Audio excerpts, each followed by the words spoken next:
بسم اللہ الرحمن الرحیم۔ عزیز طلباء، B S C economics part 2 کا آج تیسرا لیکچر ہے۔ شروع کے کنٹینٹس میں آپ کو میں نے میکرو اکنامکس جو یہ بک آپ کو ریکمینڈ کی ہے اس کے کچھ ابواب تھے، جہاں پر انٹروڈکشن آف میکرو اکنامکس میں نے آپ کو تعارفی لیکچر دیا۔ کچھ ٹاپک ایسے ہیں جو پنجاب یونیورسٹی کے سلیبس میں شامل نہیں ہے، جس طرح نیشنل انکم کا جو کنسیپٹ تھا آپ نے تھرڈ ایئر میں نومیریکل انداز میں اس کو بیان کیا تھا، لیکن وہ آپ کے سلیبس میں شامل نہیں ہے۔ ہم آغاز کریں گے جو تیسرا چیپٹر ہے، یہاں سے پنجاب یونیورسٹی کا آپ کا سلیبس کا آغاز ہو جاتا ہے۔ جو ٹاپک ہے وہ یہ کلاسیکل نظریہ مکمل روزگار سے کیا مراد ہے۔ یہ کوشچن آ سکتا ہے کہ کلاسیکل نظریہ روزگار کا تعارف بیان کیجیے، یا introduction to classical theory of employment. تو آغاز کرتے ہیں۔ Adam Smith, Ricardo Malthus, J S Mill, Pigou, martial, J B سے وغیرہ، یہ تمام معیشت دان جو تھے کلاسیکل ماہرین معاشیات کہلاتے ہیں۔ ان ماہرین کا یہ خیال تھا، گویا اس دور میں ایک حقیقت بھی تھی کہ کسی معیشت میں ہر وقت اور ہمیشہ مکمل روزگار کے حالات رہتے ہیں، یعنی ہر عامل پیدائش جیسے محنت اور سرمایہ وغیرہ پوری طرح استعمال میں آ جاتے ہیں۔ دوسرے الفاظ میں ہر شخص کو اس کی قابلیت اور صلاحیت کے مطابق روزگار مل جاتا ہے، اور کبھی بھی غیر خود اختیاری نوعیت کی بے روزگاری پیدا نہیں ہوتی، یعنی کبھی بھی ایسا نہیں ہوتا کہ کوئی شخص روزگار چاہتا ہو اور اسے روزگار نہ ملے۔ یعنی کلاسیکل کا جو پہلا پوائنٹ ہے اس کے مطابق یہ ہے کہ ان کا جو نظریہ تھا، جو اس وقت صحیح بھی لگ رہا تھا کہ معیشت میں ہر وقت روزگار رہتا ہے اور کبھی بھی بے روزگاری نہیں آتی، جو شخص کام کرنا چاہتا ہے اس کو کام مل جاتا ہے۔ نمبر 2، کلاسیکل ماہرین کے مطابق حکومت کو معاشی معاملات میں مداخلت نہیں کرنی چاہیے۔ دوسرے الفاظ میں وہ آزاد معاشی نظام، منڈیاتی نظام، قیمتوں کی میکانیت کے نظام یا عدم مداخلت کے نظام پر یقین رکھتے تھے۔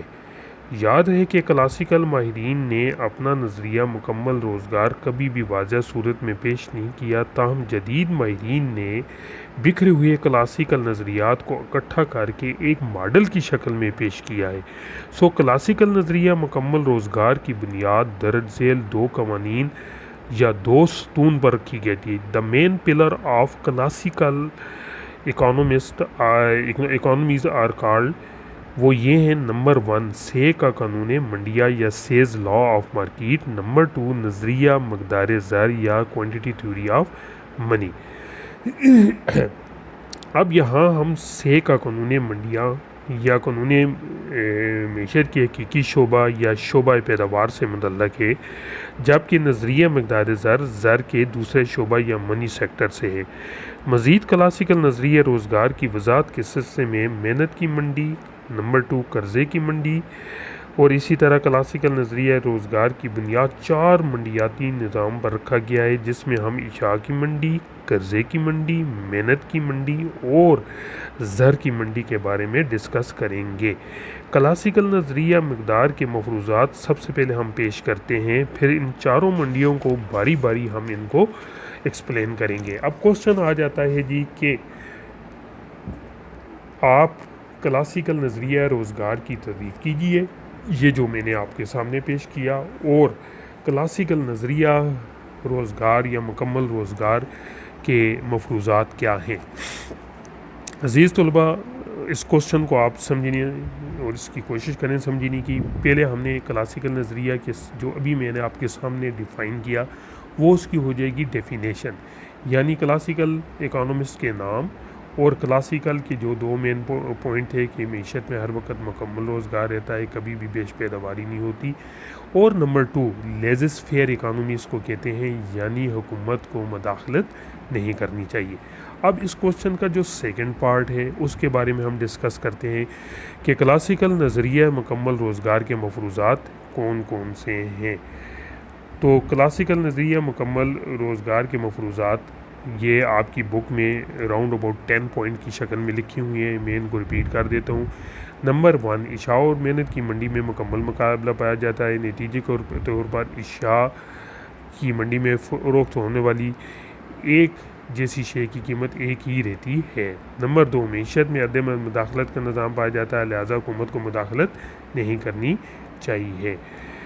تمام معاشی فیصلے طلب و رسد کی بنیادی قوتیں انجام دیتی ہیں. نمبر 3، تمام معاشی متغیرات جیسے اجرتیں، قیمتیں، شرح سود اور منافع وغیرہ لچکدار ہوتے ہیں. نمبر 4، ایک ایسی بند معیشت ہے ایک لو جو بیرونی تجارت نہیں ہوتی. نمبر 5، عرصہ قلیل کا ماڈل ہے. نتیجے کے طور پر معیشت کی آبادی، سرمائے کی مقدار، ٹیکنالوجی اور صارفین کی پسند میں تبدیلی نہیں آتی. نمبر 6، معیشت میں زر کی مقدار معین رہتی ہے، یعنی MS=M0. معیشت کے تمام صرفی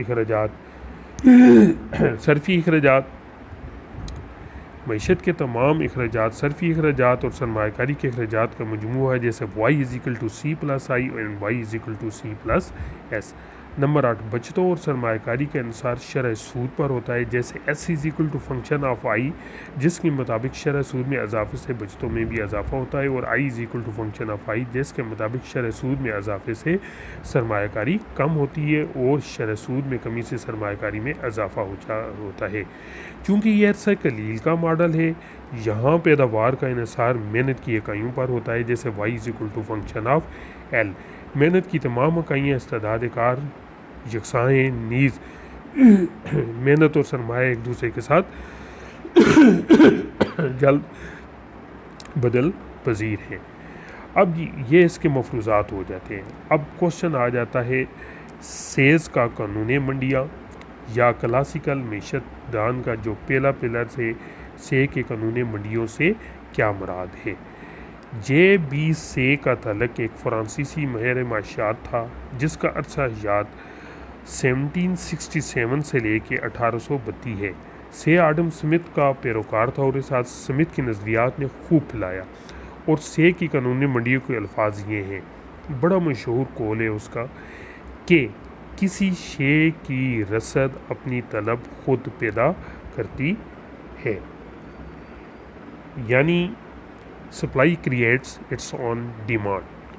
اب سے کا یہ قانون جو تھا اس کو بہت پذیرائی ملی، کلاسیکل کے نظریات کو بڑی اچھی طریقے سے پیش کیا اور بہت دفعہ یہ پیپرز میں کوسچن آ جاتا ہے. لیکن اسٹوڈنٹ اکثر وہاں پر غلطی کہتے ہیں کہ طلب اپنی رسد خود پیدا کرتی ہے. یاد رکھیں سب سے پہلے پروڈکشن ہوگی اور اس کے بعد اس کی ڈیمانڈ ہوگی. تو آپ نے کیا کہنا ہے کہ رسد اپنی طلب خود پیدا کرتا ہے. اب سے کی قانون منڈیاں یا سے کی قانون کی وضاحت ہم دو سسٹم سے کرتے ہیں. نمبر 1 بارٹر سسٹم، نمبر 2 زری سسٹم کے تحت. سب سے پہلے سے کا قانون بارٹر سسٹم کیا ہے.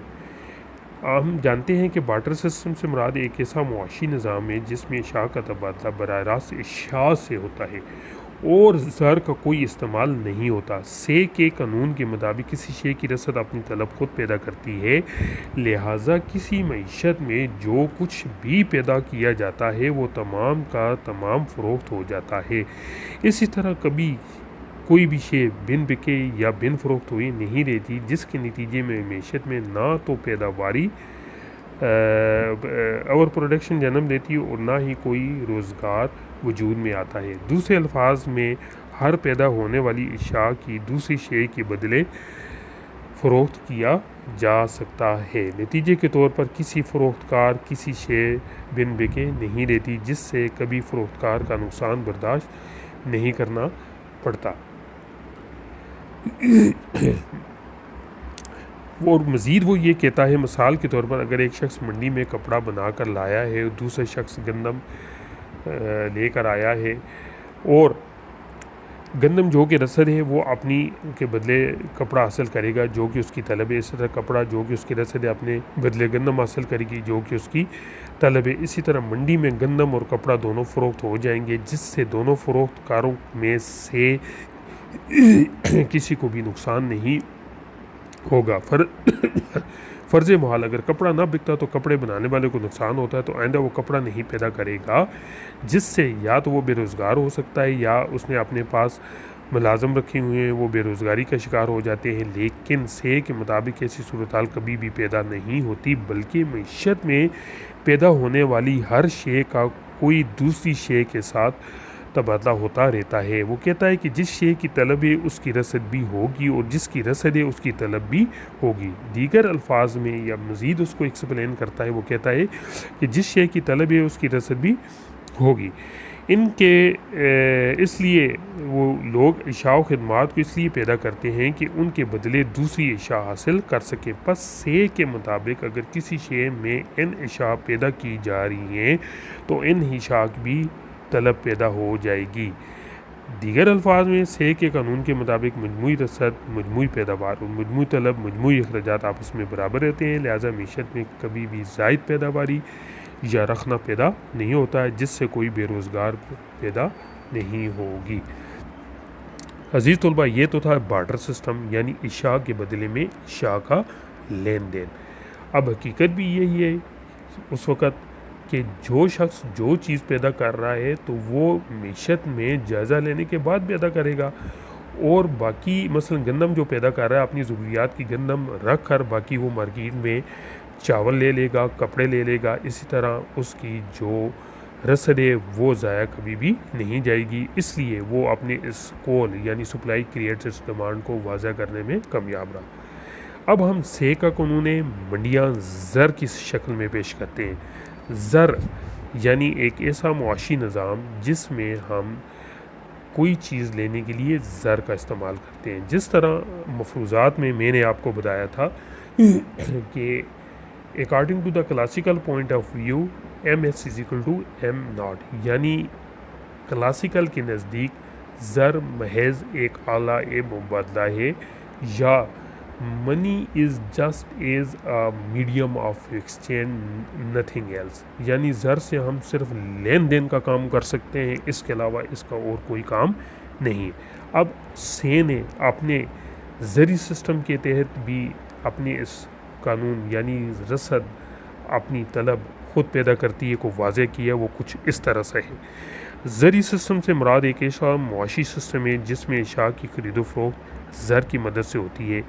کلاسیکل ماہرین کے نزدیک سے کا قانون منڈیاں ایک زرعی معیشت میں بھی لاگو ہوتا ہے۔ اس کی وضاحت یوں کی جاتی ہے کہ ایک زر والی معیشت میں جب لوگ اشیاء و خدمات پیدا کرتے ہیں تو ان کے بدلے انہیں معاوضے حاصل ہوتے ہیں، اور جو کچھ وہ کماتے ہیں انہیں وہ ان اشیاء و خدمات پر ہی خرچ کر دیتے ہیں جو انہوں نے پیدا کیے یوں ہیں۔ اس طرح اگر عاملین پیدائش اشیاء و خدمات کو پیدا کرتے ہیں تو آجرین انہیں ان کے بدلے معاوضے کی ادائیگی کرتے ہیں، اور عاملین پیدائش معاوضے کماتے ہیں، اور پھر وہ انہی معاوضوں کو اشیاء و خدمات کی خریداری پر لگا دیتے ہیں جو انہوں نے پیدا کی تھیں۔ اس طرح جب آجرین کو وہی رقم حاصل ہو جائیں گی جن کو انہوں نے ادائیگی کی تھی تو معاشی نظام میں بے روزگاری کبھی بھی پیدا نہیں ہوگی۔ اس کی وضاحت ایک مثال سے ہم اس طرح کرتے ہیں۔ ہم فرض کرتے ہیں کہ ایک شخص بے روزگار تھا، اسے کام پر لگایا گیا۔ یہ شخص 10 کلو گندم پیدا کرتا ہے۔ اگر گندم کی قیمت 30 روپے فی کلو گرام ہے تو اس شخص کی مختتم مالیت پیداوار وی ایم پی 300 ہے، یعنی 10 کو 30 سے ملٹیپلائی کیا تو ہمیں 300 حاصل ہوا۔ اگر اس شخص کو اس کی وی ایم کی برابر معاوضہ دیا جائے یعنی 300 روپیہ اس کی طلب کی نمائندگی کرتا ہے جو کہ اب 10 کلو گرام گندم رسد کو ظاہر کرتا ہے۔ اس طرح معیشت میں رسد اپنی طلب خود پیدا کرتی ہے۔ جب 300 روپے 10 کلو گرام گندم کے نظر ہو جائیں گے اور جب یہ 300 روپے آجر کے پاس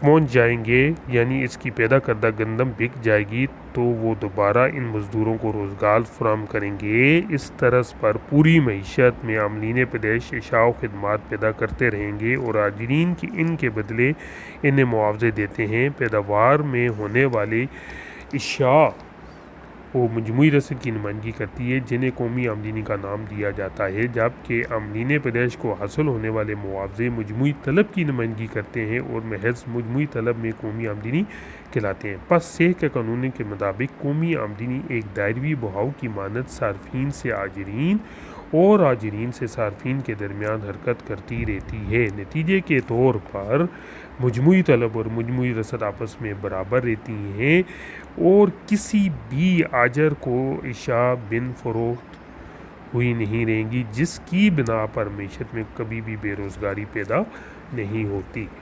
عزیز طلباء، یہ آپ کے سامنے آج کلاسیکل نظریہ روزگار، اس کی ڈیفینیشن اور اس کے مفروضات آپ کے سامنے 10 نمبروں کی شکل میں پیش کیے گئے اور آپ نے ان کو ریڈنگ کرنا ہے۔ اور کلاسیکل کے 2 مین پلر ہیں، نمبر 1 سیز لا، سے کا قانون منڈیاں، نمبر 2 نظریہ مقدار زر۔